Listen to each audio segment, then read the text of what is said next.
Nabelelio Zambe Ozaliawa Emae Mobali Kitoko Emae Mopesi na kimya Emelana Papa Sokina Binelio Tena Kobinelana. Bien, bandeko batali ya émission to solo lango na bonzambe mbote mingi pa yo bozwami tozali na privilège pembano ya koyamba lelo le pasteur Mbuku na ye tozo le bela lelo seconde venue à Christ tozo le bela lelo quel est le vrai nom de Jésus-Christ to le bela lelo importance ya dîme na offrande parce que lelo ba serviteur de Dieu mingi bazolo banabiso c'est important à ko pesa dîme na offrande. Est-ce que sur le plan biblique et sengeli to pesa dîme na offrande quel est le vrai nom du Seigneur Jésus-Christ?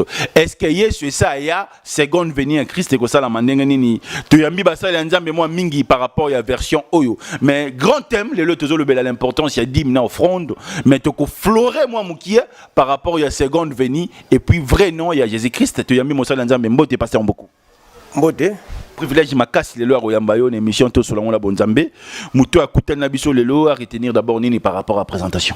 Oui na bengami na kombo ya pasteur Mbuku oyo azali mokambi ya église les rachetés evandi na Selembao na veni Luvambanu numéro 148 na commune ya Selembao. Merci. L'homme de Dieu, première venue à Jésus-Christ au Messie et salamaki ndenge nini? Est-ce que seconde venue à Jésus-Christ c'est salema to pena no salemate? Non, koya Yesu Masia et salamaki lolenge ba Kristo banso ba yebi ndenge première venue ya Yesu Masia eyaki esalamaki na sena mokili oyo ayaki ya mboliboso ayaki na nzela ya ndenge nzamba yebaki na koloba na nzela ya batoma na ye ya ba prophète na ye ba Esaïe ba yebaki déjà na ko prophétiser ko lakisa déjà que non e kozala na mwana moko admirateur moko motindami moko libérateur moko oya kuya pona kwa ko sikola libota na ye Yesu ayaki nanzela oyo ndenge bato nyonso tu bayebeli pe ndenge makomi na nzambe za kotalisa biso nanzela ya kobota mape nanzela ya molimo mosantu c'est-à-dire eyalaki inelenge moko mwasi moko oyo abengami na kombo ya Mari nde ayebaki na kozwa zemi nanzela ya molimo mosantu tango ayaki kozwa zemi wana tango bakutani na ange ayebisi ke no kozwa zemi wana okobota mwana oyo okobota yende akoya kobikisa mokili na kombo ya Yesu Masia. Voilà. Donc pona kozalaka na mokuse koloba première venue ya koya na Yesu Masia ezalaki lolenge wana. Ezalaki lolenge ke ayaki abotamaki epai ya mwasi. Abotamaki epai ya mwasi me na bosangani ya mwasi na mobali te. Na bosangani ya mwasi na mobali te mais ezalaki na nzela ya molimo mosantu. Mais pona koloba ke soki Yesu Masia ndenga kendeki to esi azongi deuxième venue ya Yesu Masia naino esalamite parce que alobaki lolenge na mati lolenge pe na kokita tango na kokita mokili nyonso miso nyonso ekomona ngai donc tango ya préparer lobi ndenge wana ke no mokili nyonso ekomona ye lolenge basali na nzambe mosusu baza koloba bapesi mokili ese changer États-Unis eza na tango mosusu na période mosusu biso pe awa toza na période mosusu to na tango mosusu donc toza na fuseau horaire moko te mais tango Yesu akoya nyonso ekozala suspendu c'est-à-dire soki na États-Unis bakozala na molili bakozala na butu bakomona Yesu. Amen. Soki na Inde bakozala na molili bakozala na pendant la journée bakomona Yesu. C'est lui qui est notre yenda za nzambe. Donc ndenga lobaki ke nakoya miso nyonso komona ye moto nyonso komona ye. Merci. Quel est le vrai nom du Seigneur Jésus-Christ? Non, ma commune en Zambé zotalisa biso na lobi bien ebandeli awa na Matthieu. Ange tango akutani na Marie. Ayebisi okoyamba zemi. Na nzela ya molimo mosantu. Mwana oyo akobotama okopesa ye kombo ya Yesu. Tango akiti lisusu na se alobi akozala kombo ne mosusu ekozala Emmanuel. Nzambe elongo na batu na ye. Donc lokola ye Nzambe. Nzambe okoki kozwa ye na kombo moko te. Nzambe azali Nzambe.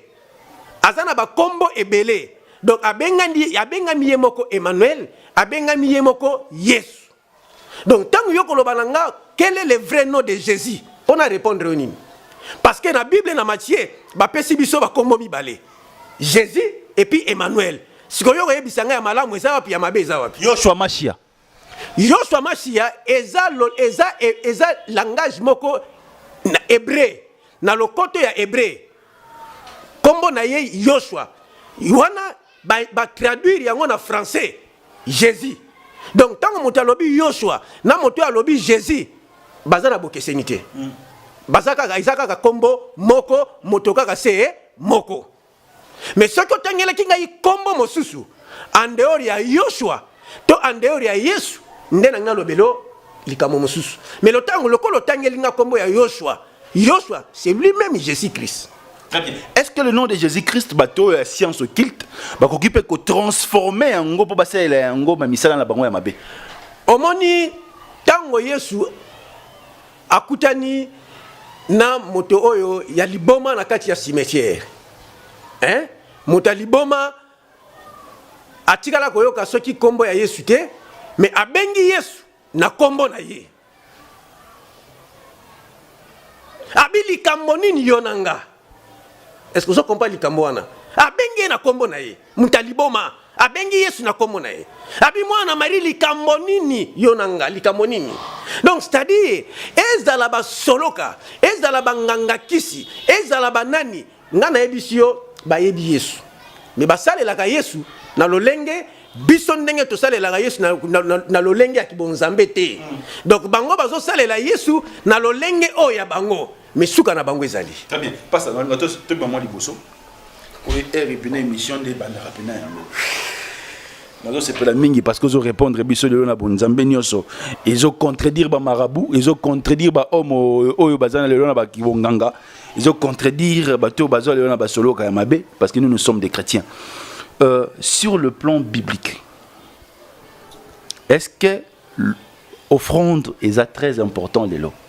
Parce que les lots, moi, je côté par rapport à l'offrande de Nadim. Il y a des serviteurs de Dieu, Moussous Balobi, qui est important de te payer l'offrande de l'élo. Et c'est important de te payer sa dîme. Et c'est important de te payer sa Galate 6:6. Yosa Moussa Lianzambe, serviteur de Dieu, au lobby Nini. Nakoloba na yo boye, pona kozala un peu bref. Omoni, ma commune en Zambé, Bible tozolobela, eza na bikeko, bileko, ba période mibale. Ce qui dans le Bible, la période mi-balé, cela veut dire que Zoloba, na lolenge ya kala, otobengi ancienne alliance, na lolenge oyasika, otobengi nouvelle alliance. Donc, c'est-à-dire, na ancienne alliance, ezalaki na lolenge oyo makambo, ezalaki kosaleba, pe ezalaki kotambola. Na lolenge oyo to na boyokani oyasika, ezali pe na makambo, oyo ezali kotambola, na lolenge oyo boyokani ya sika. Donc cela veut dire na ancienne alliance Nzambe ayebaki na constituer o babengi dim o balobi revenu ya moko ya esale le don ya bénéfice ya moko o yoza ko yozwi nde esengeli o ko remettre yango epai ya Nzambe. Wana tozomona Abraham tango Nzamba zo akena bitumba na Genèse. Tango ake bitumba kolonga na ye bitumba na kozonga na ye babite nyonso oyo ayebaki na kozwa première dîme o Nzamba ayebaki na kozwa ezalaki na maboko ya Abraham. Biso o tobengami ba Kristo avant-hier nakanisi bibi oza moto to bandino lelo te toloba pe na debataka pe na lobaka ngo kino lelo malgré ba pasteur oyo ya minene ya mboka na biso bayeba ki na ko contredire message oyo menaza ki ta ya ko répondre bango te parce que makoki epesamela kinga lisusu te bozwi epesamela kinga lisusu te pona leka lisusu na ba télévision pona yeba na kopesa bango biyano par rapport à ba contradiction na bango o bayeba ki na kosala na message o na yeba ki na kolekisa message ngo ezalaki yani to salaka débat to salaka émission ya liboso na frère Billy on a lobaki il n'y a que Dieu qui est le seul notre père spirituel mais na yoki basali na nzambe ya minene na koyi kotanga kombo te ya mboka na biso ba lekine etando pona koloba ko contredire message oyo mais nazalaki na mbongo te pona lekasi na ba télévision de Kongo mo Christo ye a eza vulgarisation ya message pona koyebisa bango lisusu ke nzambe nde azali papa na biso ya molimo pasteur moko te na sena mokili akoki kobeta oyo eza parenthèse moko toza kofongola pasteur moko te akobeta tolo na sena mokili ake no ye azali papa ya molimo ya mokristo moko to ya mwana moko to ya mondimi moko peu importe ata moto akoki koloba ke non pasteur ozoboya yango Eli na Élysée parce que Élysée ayebaki na kosenga oyo ezalaki double portion ya Eli je vais bien nakanisi na ba émission ekoya tokoyeba na kosolola yango na ndeko soki ta epesameli biso soki na konti na makambo wana eza par rapport à quoi parce que biso soki tozondimela Yesu na nzela ya kondima par la foi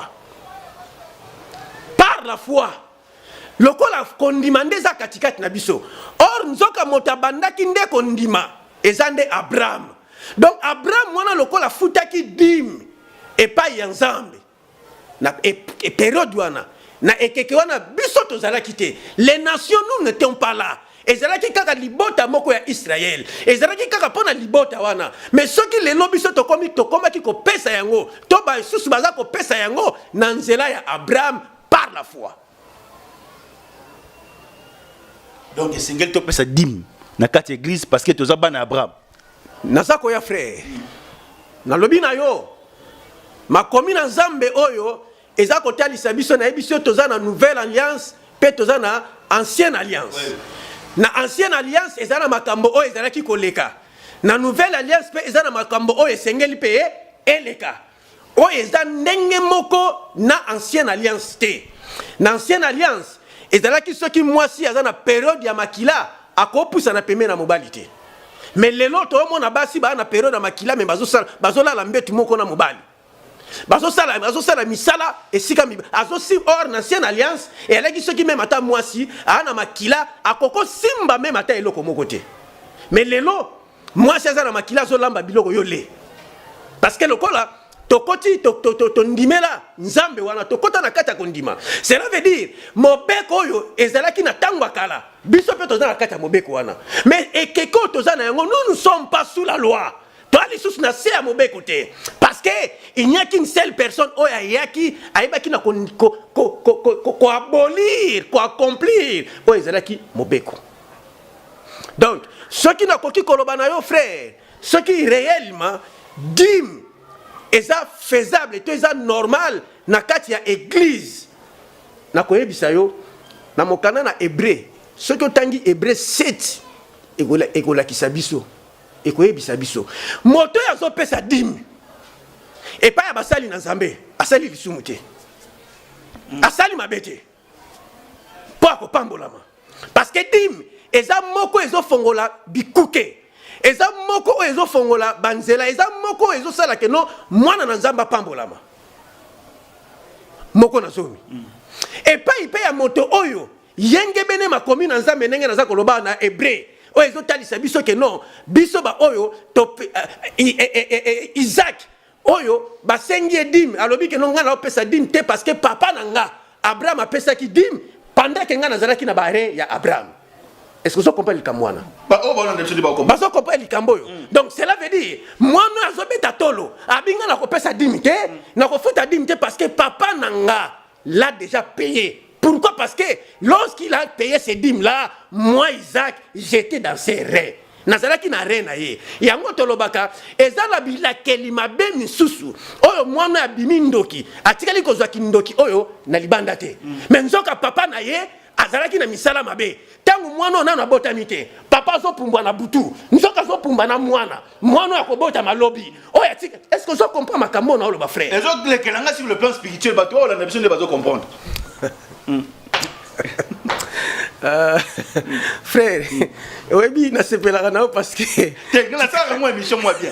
Dans on rappelle les belé papa Alpha et puis maman entend ça et puis ça émission moi bien. Dans on lingo si comme ma biso parce que bah ça l'enjeu biso ba lobi que non. Pour comprendre dimension ni non na so mema. Donc le pasteur Mboko nous confirme que non bato bazo pesa dim et ça voit ya bénédiction pour et ça moko ya lipamboli. Amen. Pona bana na nzambe parce que malachi zo confirmer yango donc pesa ngai pesa moko na zomi otala ngai nzambe soki na kofongolela yo maningisa na lola te donc po nzamba fongolela moto lola omona ba ange kokita nzela ezaka se moko na zomi mosala nzambo azopekisa ba service ba biso ba chrétien to pesa di mazana libunga pasteur oyo azopekisa basali bana na nzambe bapesa dimi te na offrande yango naza koloba na yo boye nalobi na yo boye soki ancienne alliance ezalaki na litomba te nde totangaka yango te soki boyokani ya kala ezalaki na impact te na vie chrétienne na biso il fallait pas livre na ezala mais le la livre na ezali et que tozo salela yango cela veut tozo tanga yango cela veut dire ma commune yango eza toujours na impact na bomo ina biso ba Kristo na lobi na yo oya zo pesa moko na zomi et pas ya mosali na Nzambe ndenge na lobi ndenge malachi ezola kisabiso pesa moko na zomi en fait que Nzamba sala nini afongolela yo maningisa na lola ba verset za ebele awa na koyi ko banda ko bimisa ko tanga eza ebele mais na yeko suka na biso ki moto ana pesi moko na zomi wana asali lisumu te mais tango mosusu pa ye alobi ke no ngana ko pesa dimite parce que papa na ngai Abraham apesa ki dim wana tango yazo pesa dim ngai nazalaki nanu na barena ye nazalaki nanu katikati na ye donc cela veut dire tango yazo pesa dim ngai pe na pesa ki dim elongo na ye donc cela veut dire ngana ko pesa lisusu dimite asali mabete. Merci, parce que spirituellement, moi n'attends pas botama, azana kati. Donc moi n'attends tant mutazo bimana nuboye. Papa tindengo zo tambola, maman tindengo zo. Donc maman koutute.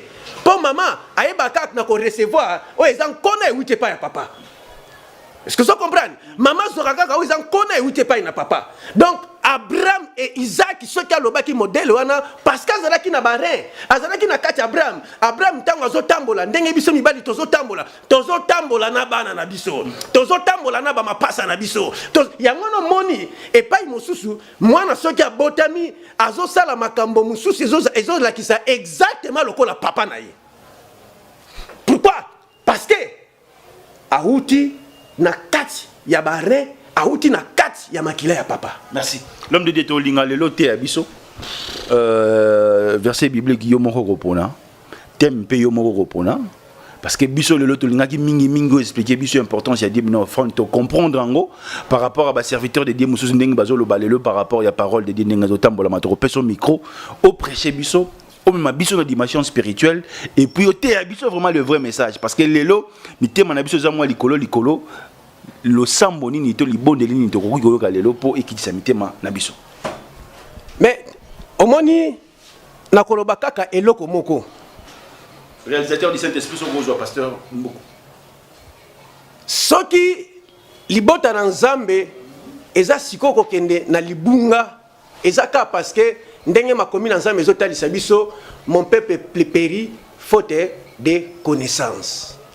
Na uti kolanda pasteur moko uti kolekawa ya kotanga kutu kombo te ya ko ignorer kombo ya Yesu ya koloba ke no Yesu wana nde azali satana ameki ko démontrer na makomi na Nzambe ameki ko démontrer pe ko lakisa ke no c'est vrai na koki ko sala kotanga kombo pe na koki ko sala propagande na été tika na ebisa libota na Nzambe Bible lobi tango kokuka tango koya oyo basali basakoli ya solo basakoli ya lokuta bakoya bakoloba maloba pe bakoyeba na ko séduire libota nanga les aliloba oyo même ata pasteur wana yebaki na koloba yango mais na senge pa ina bana na Nzambe bolanda yango te bolanda basali na Nzambe wana te mingi baye pona ko pengwisa bana na Nzambe mingi baye pona ko dévier bango mingi baye pona ko bungisa bango nzela na Nzambe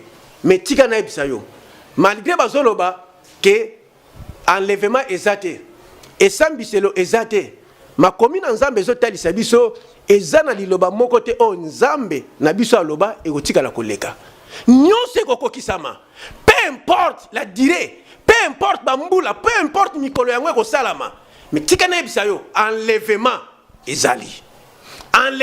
ezali esambiselo pe ezali comme tungisama te bien quand bien même batu baza koloba ke non suka ya moto ezaka ka liwa soki akufi na sena mokili na sima ya kokufa na ye ezana makambo mosusu te oye koleka na sima non moto soki akufi azozela esambiselo azozela jugement bible lobi na biso boye lolenge Nzambe na biso akalikilaka calcul ya Nzambe za calcul oya biso bato na mokili te ya lobi epai na ye 1000 ans est égal à une seule journée.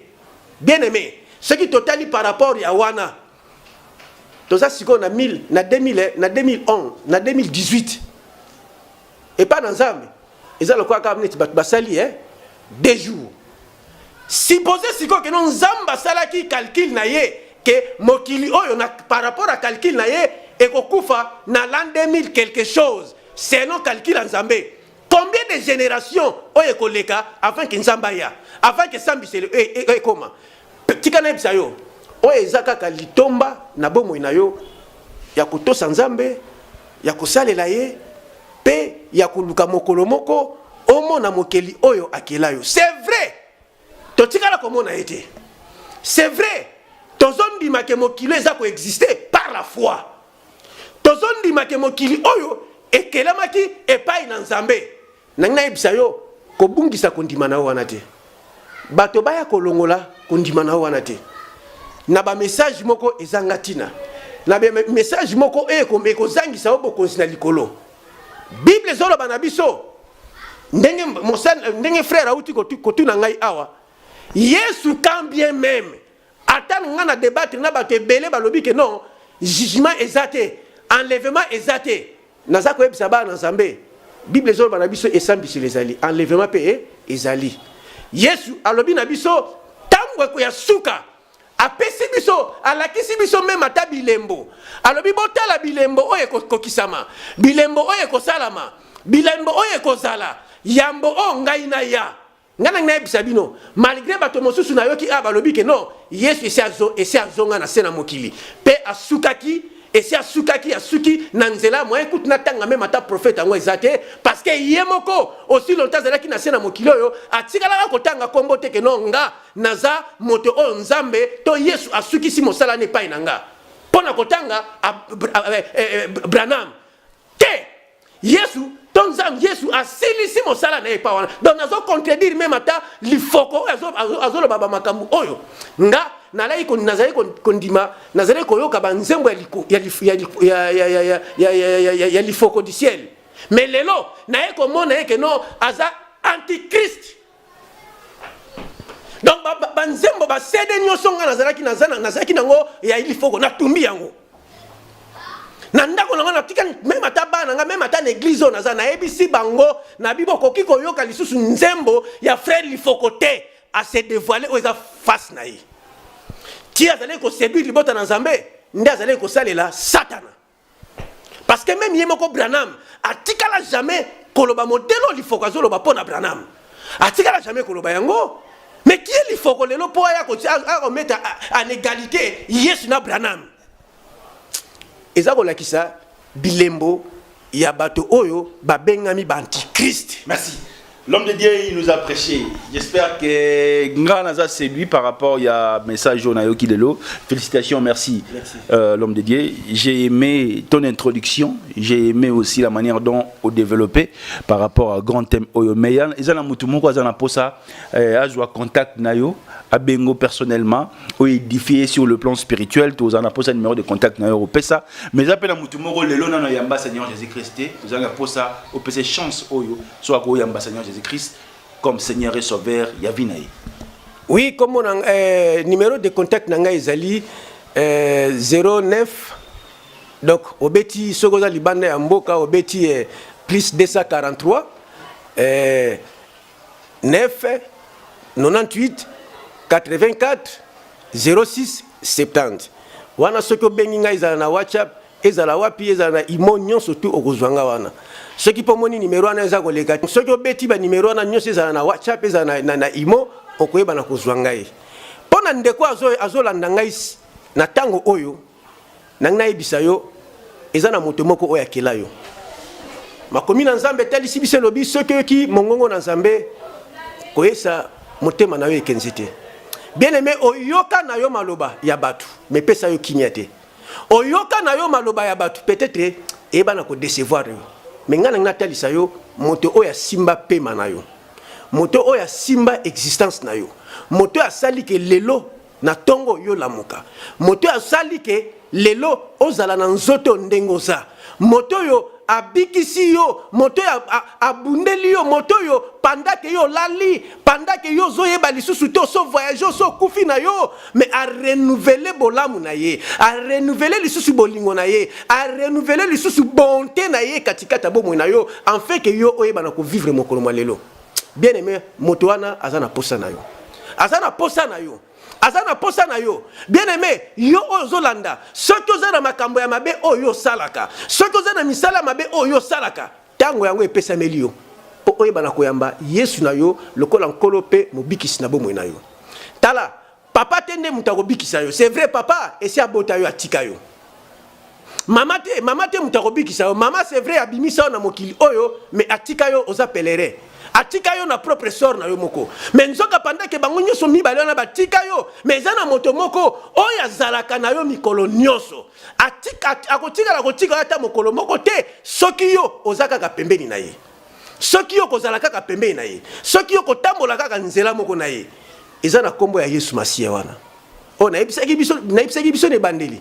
Tango ange ebisi Marie, ayebi ke non okobota mwana moko okopesa ye na kombo ya Emmanuel oye lakisi Nzambe katikati na bato. Donc soki olingo ye oyeba Nzambe na yo, olingo ye banzambe, soki azalo lenge nini, tala kaka bolamu oyo Yesu na sena mokila yeki kosala. Yesu wana asalaki lisumu te, asalaki mabe moko te, mais andimaki akufa pona mabe ya yo nanga. Lelo nazotalisa yo ye. Eloko ezaka semoko ondimela Yesu wana akota na bomwe na yo. Soki nano yamba ete oyo ki message oyo na lingi na bonde la pona yo. Esika oyo zali oyamba ye lokola Seigneur et Sauveur na bomwe na yo. Soki message e simbi yo e touche yo kanga miso na yo naza ko bonde la pona yo. Nzambe na bonde li pona mwana oyo papa mosantu. Ayoki maloba na yo. Maloba no papa mosantu e simbi motema na ye. C'est vrai à reconnaître ba mabe nyonso oyo ya salaki. À reconnaître que no azalaki libanda na yo. Mais à travers liloba oyo nkolo andimi oya kokota lisusu katikati na bomwe na ye. Andimi akoma mwana na yo. Yango kolo na nkembo na sengi papa mosantu otangela ye lisusu mabunga oyo ayebeki na kosala te. Otangela ye lisusu mabe wana te papa. Oyamba ye lokola mwana na yo. Oyamba ye na kati na ndako na yo. En fait que amona lisusu esenge oyo ayebaki na kobungisa. Merci. Merci nkolo. Merci papa mon santu. Merci pour moi no papa mon santu. Lokola ndimi yo aye kokota na ndako na yo nkolo. Tango wana azalaki libanda na yo, papa azalaki kosenga yo, ozalaki koyoka ete parce que masumu ebaki na kozinga ye. Lokola olimbisi ye. Cette fois, mbala oyo nkolo, soki abondeli yo, asengi yo eloko moko papa mwana oyo andimeli yo, oyeba na koyoka ye, pe oyeba na koyanola ye. Merci. Merci papa mon santo. Pote makomi na Nzambe lobi kaka soki moto moko ayebi na kobongola motema feti pe esengo esalami na lola. Mwana oyo nkolo andimi yo pe abongoli motema na ye tala ndenge esengo esalami na lola nkolo na nkembo tala ndenge ba ange bakomi kosepela pote mopaganu moko papa mon santo ayebi kozonga na kati na mboka na yo. Merci pour Nzambe na nkembo na kombo na Yesu na bondeli nde tolobi amen. Amen. Merci à toutes les personnes qui étaient scotées, surmontées par rapport à l'émission et les lotos sur la Bonzambe. Les lotos Sololina Moussali Nzambe, le pasteur Mboko sur l'importance, il y a dîme na offrande. Est-ce qu'elle est les importante, tu peux sa dîme na quatre églises, tu peux offrande. Pasteur Mboko a confirmé en le biais sengel, tu peux sa dîme na offrande na Galatie 6 parce qu'ils ont fond l'anzela. Mais bah serviteur de Dieu Moussou Soupé Tozo Yambabazo contredire Ango, le Banzambe qui au fêlé. J'ai cherché le monde, je l'ai trouvé dans l'église et j'ai cherché l'église, je l'ai trouvé dans le monde. Confusion totale. Wapi place le basso les ali mythe na biso ezako éclaircir bino peuple Nzambe par rapport il y a message nous sur na kati il y a Bible to pesi mbote na visionnaire ya chaîne papa Alpha depuis Irlande to pesi mbote na maman Hortense Kiakou to pesi mbote na Basel ya Nzambe nous tout il y a Paris il y a monde entier il y a Irlande il y a Congo Kinshasa ngape mosali na bino Gilles Okapesa plus 243 89 00 60 149 olingi émission débat awa olingi émission oyo ya solo sur le plan religieux awa olingi koyoka artiste musicien chrétien awa ozana poso yoka vraie parole de Dieu awa na Congo Mon Christo TV. Merci nationalement le la pour la complicité, il y a travail, il y a émission à lelo. Merci.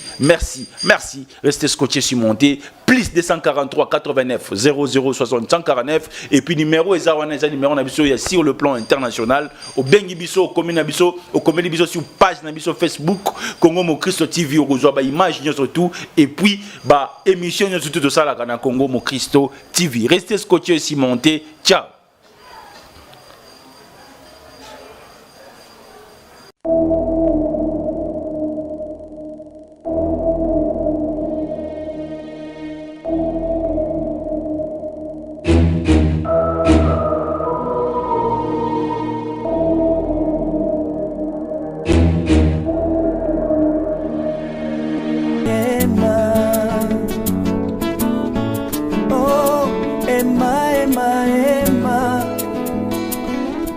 Na belelio Zambe ozaliawa Emae mobali kitoko Emae mopesi na kimia Emelana Papa soki na bineli yote na kobine